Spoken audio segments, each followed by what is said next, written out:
팩트에 근거해서 뉴스의 숨은 뜻까지 분석해드리는 와이타임스 국제정세 분석의 축구길입니다. 볼로디미르 젤렌스키 우크라이나 대통령이 러시아가 제안한 5월 9일의 전승절 사흘 휴전을 거부하면서 그 기간 동안에 모스크바를 방문하는 외국 정상들의 안전에 대해서도 책임을 지지 않을 것이라고 말해서 관심이 집중되고 있습니다. 와이타임스가 이 문제를 짚어봤습니다. 지금 시작합니다.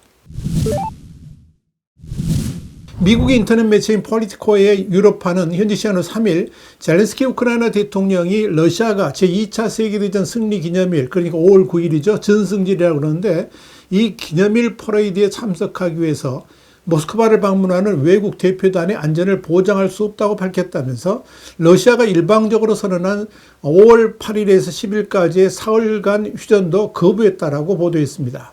이와 관련해서 젤렌스키 대통령은 러시아는 외국의 손님들에게 안전을 보장한다고 하겠지만 우리는 어떤 보장도 해줄 수 없다면서 러시아가 하는 짓을 보면 도저히 믿을 수가 없고 특히 자신들이 방화나 폭탄 테러 등의 도발을 하고서도 우리를 비난할 수 있다라고 짚었습니다. 젤렌스키는 이어서 9일 러시아를 방문하는 모든 국가에 대한 우리 입장은 매우 간단하다. 러시아 연방 영토 내에서 발생하는 일에 대해 우리는 책임을 질 수 없다는 것이다. 그러면서 그들의 안전에 책임 있는 것은 러시아다. 러시아가 그날이 어떤 조치를 취할지 모르기 때문에 우리는 어떠한 보장도 하지 않을 것이다. 이렇게 강조했습니다. 그러면서 그는 외무장관을 통해서 우리는 안보 관점에서 러시아 방문을 권장하지 않는다. 방문을 선택하더라도 그것은 여러분의 개인적인 결정이고 우리에게 안전보장을 요구하지 말라는 의사를 분명히 전달하라고 지시했다. 이렇게 덧붙였습니다.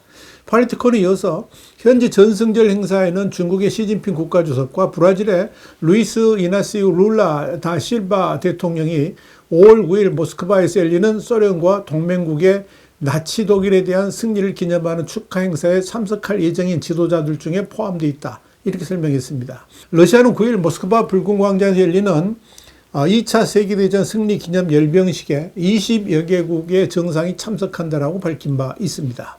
젤렌스키 대통령이 이 같은 발언에 대해서 마리아 자로바 러시아 외무부 대변인은 우연이 아니다. 국제적 테러리스트들의 전형적 협박이라면서 젤렌스키 대통령이 러시아 전승절 행사에 참석하려는 외국 정상들을 위협하고 있다고 비난했습니다.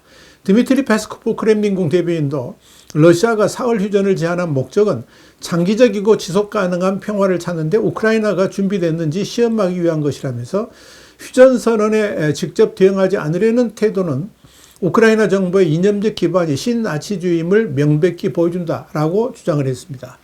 페스코프 대변인이 이어서 우리는 모호하지 않고 확실한 성명 그리고 가장 중요한 전승절 기간에 분쟁을 완화하는 행동을 기다릴 것이다. 이렇게 촉구했습니다. 또 푸틴 대통령의 측근인 드미트리 메드베데프 러시아 국가안보회의 부의장은 텔레그램에서 젤렌스키 대통령의 발언을 언어적 도발이라고 비판하면서 전승절에 실제 도발이 발생하면 아무도 키이우가 5월 10일을 맞이할 것이라고 보장하지는 못할 것이다. 이렇게 경고했습니다. 러시아는 2차 세계대전에서 나치 독일을 상대로 승리를 거둔 5월 9일을 정승절로 기념하면서 올해 80주년을 맞아서 8일부터 사흘 연휴에 들어갑니다. 한편 우크라이나는 현지 시간으로 3일 해상 드론으로 러시아 전투기를 격추했다고 밝혔습니다.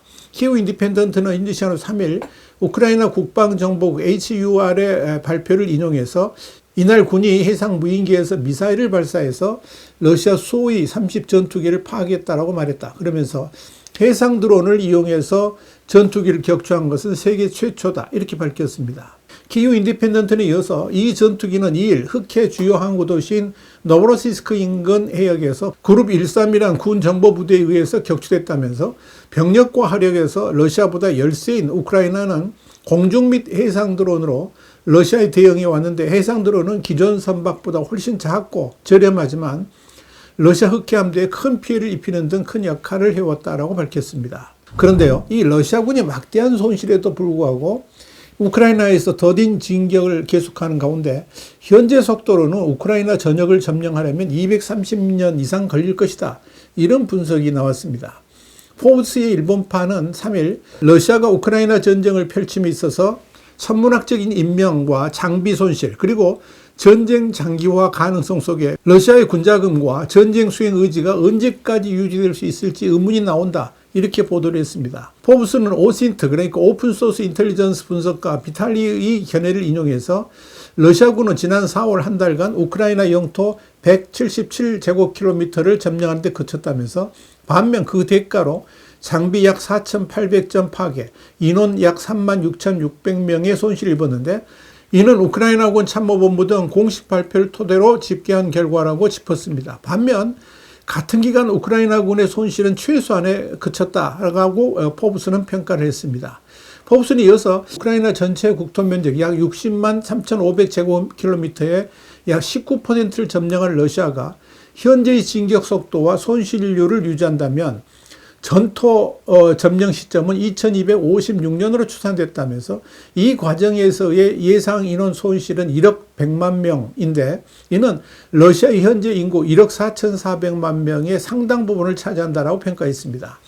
이처럼 막대한 손실에도 러시아군이 작전 불능 상태에 빠지지 않는 이유는 병력 충원 체계에 있다는 것이 전문가들의 분석입니다. 이에 대해서 미 유럽 사령부의 크리스토퍼 카볼리 사령관은 지난 4월 미 의회 증언에서 러시아 정부가 달마다 3만 명의 신규 병사를 모집하고 있다면서, 부상자 다수가 전선에 복귀하기 때문에 러시아군은 달마다 잃는 인원보다 더 많은 신규 인원을 확보하고 있다고 설명했습니다. 카볼리 사령관에 따르면 현재 우크라이나 주둔 러시아군은 약 60여만 명으로 전쟁 기간 중 최대 규모인데, 침공 초기 2022년 2월과 비교하면 거의 2배 이른다고 밝혔습니다. 러시아 정부는 스쿠터, 소형차, 버스 등 민간 차량까지 동원해서 군에 배치를 하고 있습니다.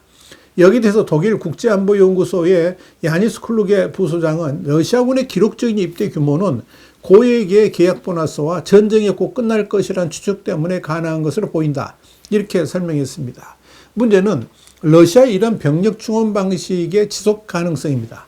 여기에 대해서 카볼리 사령관은 러시아 국방 예산은 총 지출의 40%를 차지할 것이며, 이는 냉전 이후 최고 수준이라면서, 이는 미국의 국방비 수준, 그러니까 13%하고 비교하면 매우 높은 수치다고 지적을 했습니다. 러시아 정부는 막대한 군사비를 충당하려고 올해 개인소득세와 법인세를 인상했습니다. 이런 막대한 국방 지출은 아이러니하게도 러시아 경제에 일부 긍정적인 효과를 낳고 있습니다. 카볼리 사령관은 국방 지출의 직접적인 결과로 산업 기반 투자가 늘어서 실업률이 2.4%까지 낮아졌다면서, 러시아 경제는 전시체제에 있으며 당분간 이 체제가 계속될 것이다, 이렇게 언급했습니다. 그럼에도 불구하고 유가 하락과 우크라이나의 드론 공격에 따른 에너지 수출 차질 때문에 올해 GDP 성장률은 지난해의 절반 이하로 둔화될 것으로 보입니다. 여기에 대해서 유럽 정책 분석센터의 알렉산더 콜리안더 분석가는 러시아 지도부가 국민의 세금 부담을 늘리고 경제 발전 우선순위를 변경하고 있으며 군수 산업이 최상위에 있다고 분석했습니다. 볼로디미르 푸틴 러시아 대통령은 우크라이나 전쟁에서 큰 손실을 감수하면서 막대한 재정으로 전쟁을 지속하려고 하고 있는데, 아이러니하게도 전쟁이 푸틴의 정권을 안정시키는 역할을 하고 있다고 보기 때문입니다. 그래서 푸틴은 장기전도 각오하고 있다고 보면 될 것입니다. 요즘 러시아가 우크라이나를 넘어서 나토 일부 국가와 전쟁의 범위를 넓히란다는 말이 그래서 나오고 있는 것입니다. 여기에 대해서 카볼리 사령관은 러시아 정권은 서방과의 장기적인 대립에 대비해서 군사, 경제, 사회 구조를 재편했다면서, 이는 예측 가능한 미래에 걸쳐 서방과 대결하겠다는 의지를 보여주는 제도적인 변화다, 이렇게 경고를 했습니다. 와이타임스 국제정세 분석의 주옥이었습니다. 감사합니다.